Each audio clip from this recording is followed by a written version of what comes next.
This map is a magical parchment that reveals every part of Hogwarts Castle and the real-time location of everyone inside.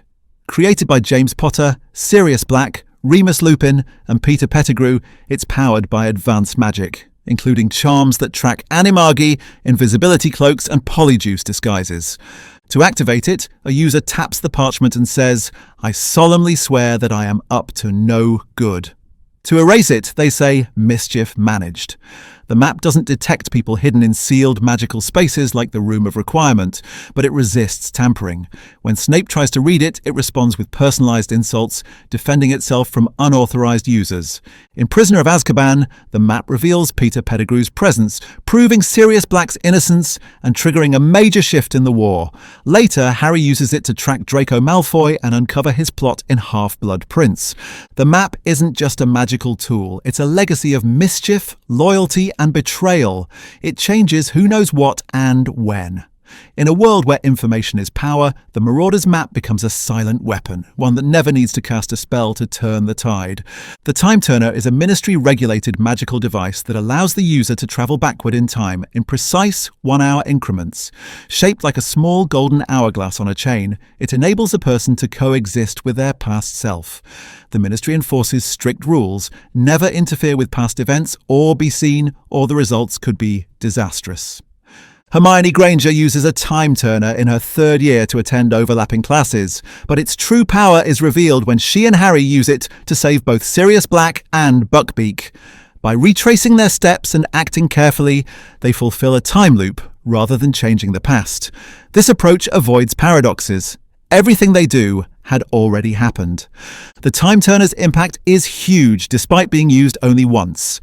Without it, Sirius is lost and Buckbeak is executed, both crucial allies in the war against Voldemort. But its existence raises dangerous questions about fate, control, and consequence. Recognizing the threat, the Ministry destroys all known Time Turners during the Battle of the Department of Mysteries. The Time Turner matters not just for what it saves, but for what it implies, that even time, if mishandled, can break the world. The Mirror of Erised is a magical mirror that shows the viewer not their reflection, but their heart's deepest desire.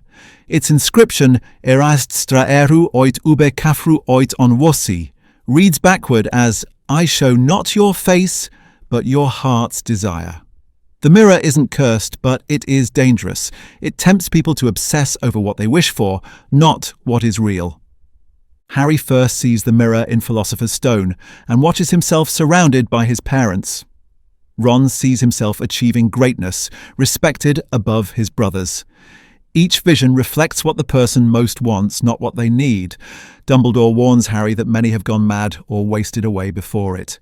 Later, Dumbledore hides the Philosopher's Stone inside the mirror, adding a magical condition: only someone who wants to find the stone but not use it can retrieve it. This moment tests character over ability. The Mirror of Erised matters because it introduces a key theme early in the story: desire versus reality. It doesn't threaten with curses or violence, but with illusion. Resisting the mirror is one of Harry's first real acts of wisdom, teaching that longing without purpose is its own kind of trap.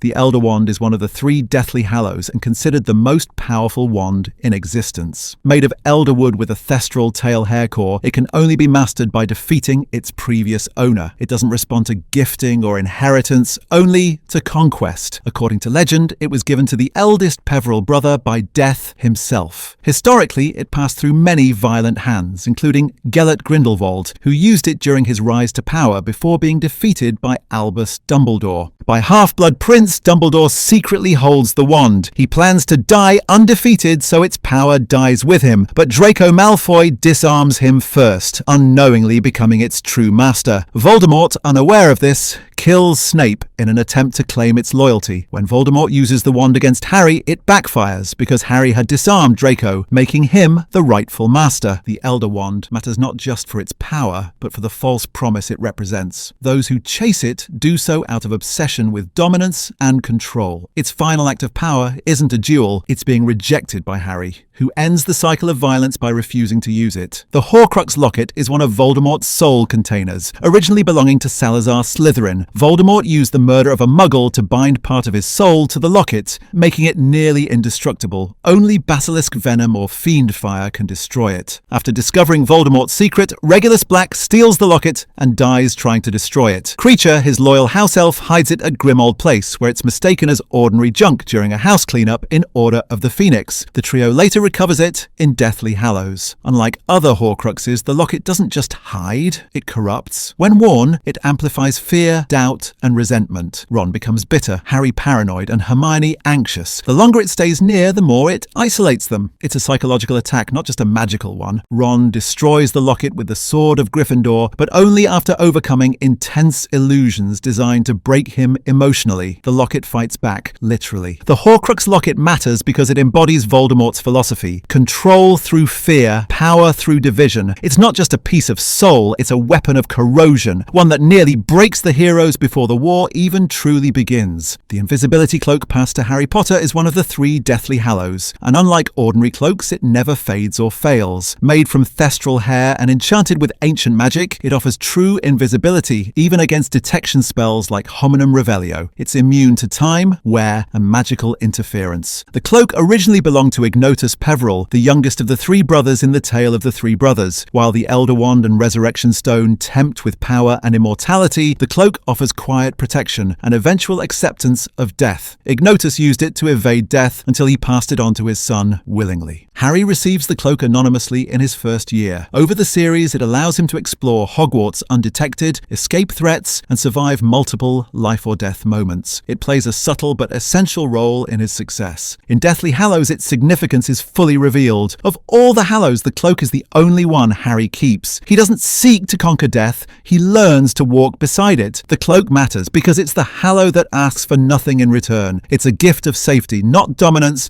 and it never demands a price. The Philosopher's Stone is a legendary alchemical object capable of producing the elixir of life, which extends life indefinitely and turning any metal into pure gold. Created by Nicholas Flamel, the stone exists quietly for centuries until Voldemort tries to steal it to regain physical form and immortality. To protect it, Dumbledore hides the stone at Hogwarts behind magical barriers, the final one being the Mirror of Erist. Only someone who wants to find the stone but not use it can retrieve it, a magical safeguard based on selflessness. In Philosopher's Stone, Harry passes this test. Voldemort, using Professor Quirrell as a host, fails to seize it. This early encounter defines the series. Harry resists temptation. Voldemort chases immortality at all costs. The stone is never used. It's destroyed by Flamel and Dumbledore to prevent future misuse. The stone matters because it introduces the central theme of the entire series, the fear of death versus the acceptance of it. Unlike Horcruxes, the stone grants life without murder, but it still asks the question, should we live forever? In choosing to destroy it, Flamel and Harry show that peace comes not from cheating death, but from letting go. Tom Riddle's diary is the first Horcrux introduced in the series and the only one that's interactive. Unlike most Horcruxes, it holds a sentient memory of a 16-year-old Tom Riddle, capable of thought, manipulation, and communication. It acts like a magical parasite, feeding off the emotions and secrets of its reader. The diary appears in Chamber of Secrets, where it ends up in Ginny Weasley's hands. As she confides in it, the soul fragment gains strength and eventually possesses her, forcing her to reopen the chamber and unleash the basilisk. Riddle's plan is to use her life force to return to physical form. Harry destroys the diary using a basilisk fang, unknowingly employing the only known Horcrux-destroying substance at the time. This act saves Ginny and reveals to Dumbledore that Voldemort had split his soul more than once, setting the stage for the Horcrux hunt in later books. The diary matters because it isn't just a container, it's a weapon. It doesn't wait to be found, it acts. It marks the moment Voldemort's past begins infecting the present, and it proves that evil doesn't need a body to do damage, it just needs a reader. The Resurrection Stone is one of the 3 Deathly Hallows. Embedded in a black ring once belonging to Marvolo Gaunt, it's said to summon the spirits of the dead. In the Tale of the 3 Brothers, the second brother uses it to bring back a lost love,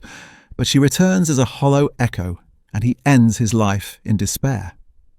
In reality, the stone is passed through the Peveril and Gaunt families before Voldemort turns it into a Horcrux. When Dumbledore retrieves it, hoping to see his family again, he is cursed, setting his death in motion. Later, Harry discovers the stone hidden inside the first snitch he ever caught. As he walks into the Forbidden Forest to face Voldemort, he activates it. His parents, Sirius and Lupin, appear not alive but present enough to comfort him. Then he drops it, choosing not to use it again. The Resurrection Stone matters because it embodies temptation disguised as hope. It offers a lie that we can bring back what's lost. But like the mirror and the diary, its danger lies in longing. Harry's decision to leave it behind marks his growth, choosing love, not illusion, even in the face of death. The Sorting Hat is a sentient magical object once belonging to Godric Gryffindor. Enchanted by all 4 Hogwarts founders, it sorts first-year students into Gryffindor, Hufflepuff, Ravenclaw, or Slytherin by reading their thoughts, personality, and potential. It doesn't just assign, it considers choice. When Harry Potter asks not to be placed in Slytherin, the hat honors his wish, sending him to Gryffindor. The hat also stores deep magical knowledge and hidden abilities. In times of crisis, it produces the Sword of Gryffindor to those it deems worthy, as seen when Harry uses it to defeat the basilisk, and when Neville uses it to kill Nagini. The sword's appearance is tied to values like bravery, not lineage. Beyond sorting, the hat reinforces a major theme. Identity is shaped by decisions, not destiny. It's not about where you come from, but who you choose to become. The Sorting Hat matters because it starts every student's journey and sets the emotional tone for the series. Its choices echo through friendships, rivalries, and alliances. More than a hat, it's a mirror of character, and a reminder that in the wizarding world, labels matter, but choices matter more. The Sword of Gryffindor is a goblin-made blade crafted for Godric Gryffindor over 1,000 years ago. Made of silver and embedded with rubies, it absorbs that which makes it stronger. After being used to slay a basilisk,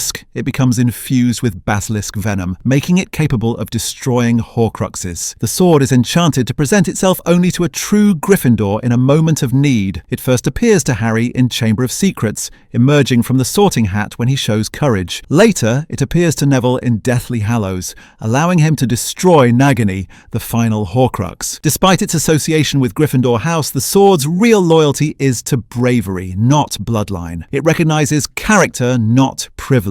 Ron also uses it to destroy the locket, reinforcing that courage is the key. The Sword of Gryffindor matters because it bridges tradition and action. It doesn't wait in a glass case. It answers need. In a world filled with ancient artifacts tied to status, the sword responds to those who prove themselves. It reminds us that true power doesn't lie in heritage, but in the choice to act when it matters most.